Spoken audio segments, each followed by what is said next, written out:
day began before the sun, long before clocks, before alarms, before electric light. A rooster's cry cut through the fog. Somewhere, a church bell groaned into motion. Smoke drifted from low wooden roofs. Inside dark cottages, people stirred on straw mattresses. Their bones ached. Their breath formed small clouds in cold air. A woman named Agnes wrapped herself in wool and reached for a clay pot. Inside was yesterday's porridge, stiff and gray. She warmed it over embers. Then, carefully, she added a spoon of honey. Just a little, precious golden. It transformed the meal. Sweetness meant energy. It meant comfort. It meant survival. Honey was not a luxury. It was life. Medieval food was simple, often painfully so. Bread, gruel, beans, cabbage, onions, sometimes salted fish, rarely meat. Butter when lucky, cheese when seasons allowed. Meals were repetitive. Weeks passed with the same taste in the mouth, same texture on the tongue, same dull chew. Sugar did not exist for most people. Fruit was seasonal. Sweetness was rare. Honey filled that gap. It went into porridge, into bread dough, into watered wine, into herbal drinks, onto hard cheese, into stews when available. It softened bitterness, hid sourness, lifted heavy meals. Children licked wooden spoons. Elders saved drops in cloth. Nobody wasted it. When honey appeared, the day felt brighter. Beekeeping was dangerous work. Early medieval people often hunted wild hives, in forests, in hollow trees, in rocky cliffs. They listened for buzzing, followed bees through brambles, scratched arms, stung faces. Later, villagers built straw skeps, dome-shaped baskets, light, fragile, smelling of grass and smoke. A beekeeper approached slowly, hooded, wrapped, carrying burning herbs. Smoke calmed the hive. Bees became sleepy, heavy. Still, stings were common. Hands swelled, eyes closed, pain lingered for days. But honey was worth it. Wax was worth it too. Candles lit churches, monasteries, noble halls. Without wax, nights were black. Bees provided light, medicine, and sweetness. Few creatures mattered more. Honey did not appear magically. It came with labor. Fields hummed, sickles whispered through grain, oxen snorted, cartwheels creaked, hands blistered, backs bent. After harvest, hives were checked. Children gathered nearby, hoping for drips. Dogs barked at buzzing clouds. Old men shouted advice. A successful harvest meant jars filled, wax stacked, payments made. A failed one meant hunger. Weather ruled everything. Cold springs killed flowers, rain drowned bees. Drought emptied fields. Every season was a gamble. Honey was a reward for patience. Doctors were rare. Trained physicians rarer. Most healing happened at home. Honey was medicine, mixed with herbs for coughs, spread on wounds, stirred into hot water for fevers, given to children with sore throats. Monks recorded recipes. Women memorized them. A cut cleaned with honey healed better. Less rot, less smell, less infection. People noticed. They didn't know about bacteria, but they knew results. When honey worked, it became sacred. Some villages believed bees were holy, messengers of God. Killing one brought bad luck. Their gift saved lives. Medieval bodies worked constantly. No gyms, no rest days, no weekends. From childhood, muscles were used, hauling water, grinding grain, herding animals, carrying wood. Food had to fuel that. Honey delivered fast energy. A spoon before work meant strength. During harvest, it meant endurance. In winter, it meant warmth.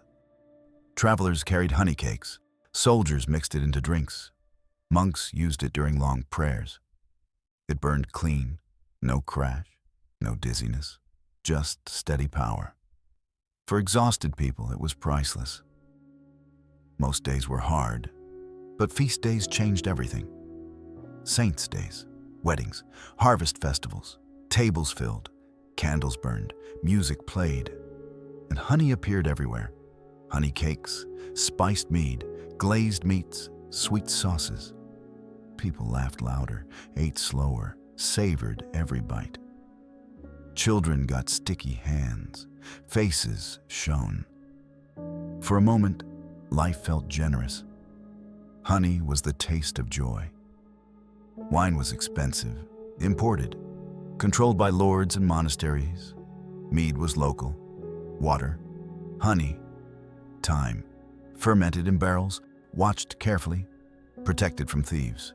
Every village had its recipe. Some added herbs, some berries, some spices.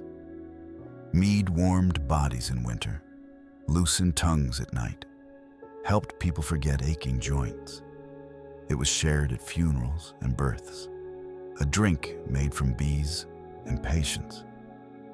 Water was dangerous. Streams carried waste, wells flooded, rain collected dirt, boiling helped. But fuel was scarce, so people drank watered ale, thin beer, mead, herbal teas. Honey made unsafe water safer.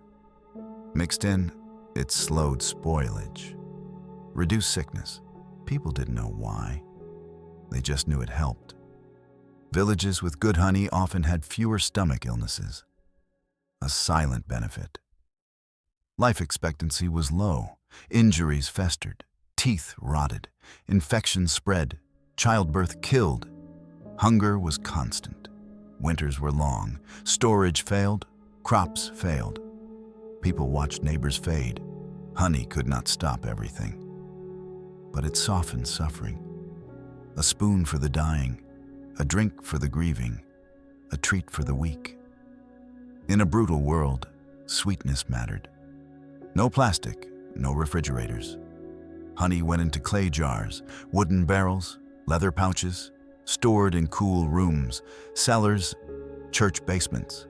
It lasted for years. Crystallized sometimes, thickened, darkened, still edible, still useful. This stability made it powerful.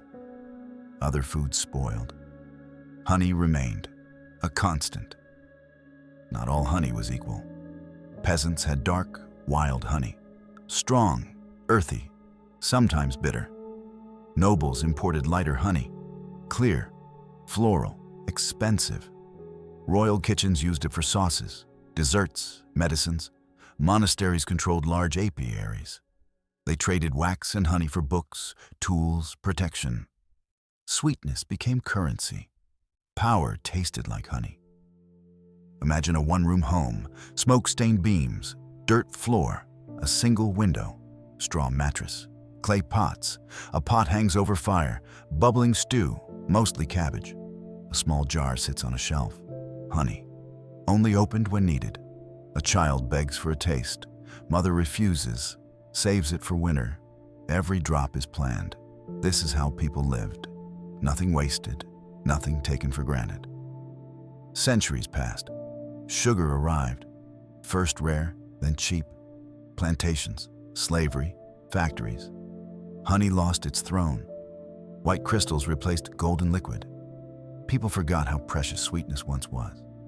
Modern honey changed too. Heated, filtered, blended, diluted, sometimes barely honey at all.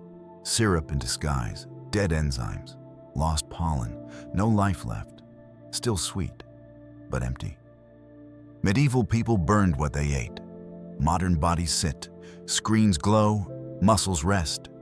Calories pile up. Industrial sugar floods the blood. Spikes, crashes, cravings. Fake honey adds to the problem. Inflammation, fatigue, weight gain. The old balance is gone. Sweetness without work becomes poison. Bees are dying. Pesticides, monoculture, pollution. Fields that once buzzed are silent. Without bees, no honey, no crops, no balance. Medieval farmers knew this. They protected hives, fed them, watched seasons. Bees were partners. Now they are casualties, and we are too. Medieval people were not healthier in every way. They suffered a lot. But their relationship with food was honest. They knew where it came from. They respected effort. They valued quality. Honey was not a snack. It was a gift. Earned, shared, protected. It carried meaning. Picture Agnes again. Cold morning, empty stomach, tired hands. She lifts her spoon, dips into the jar. Honey stretches like liquid sunlight. She tastes it. For a moment, life is good. That moment connects us. Across centuries, across technologies, across comfort. Sweetness, when earned, still heals. It was raw, full of pollen, enzymes, bacteria-fighting compounds, untouched by machines. Each jar reflected its land, its flowers, its season. No two were identical. Modern supermarket honey is uniform, processed, stripped, rebuilt. Convenient, but hollow. Medieval people didn't use that word. They didn't need to. They knew. Honey fed bodies, healed wounds, preserved food, lifted spirits. It was medicine, fuel, pleasure, and currency. One substance, many roles. Few modern foods can say that. The Middle Ages were not romantic. They were hard, cold, short. But people were observant. They paid attention to seasons, to animals, to plants, to their own limits. Honey taught them patience. Wait for flowers. Wait for bees. Wait for harvest. Then be grateful. Maybe that is the lesson. Not to live like medieval peasants, but to remember that sweetness once had meaning, and that when we forget that, it stops healing us and starts hurting us.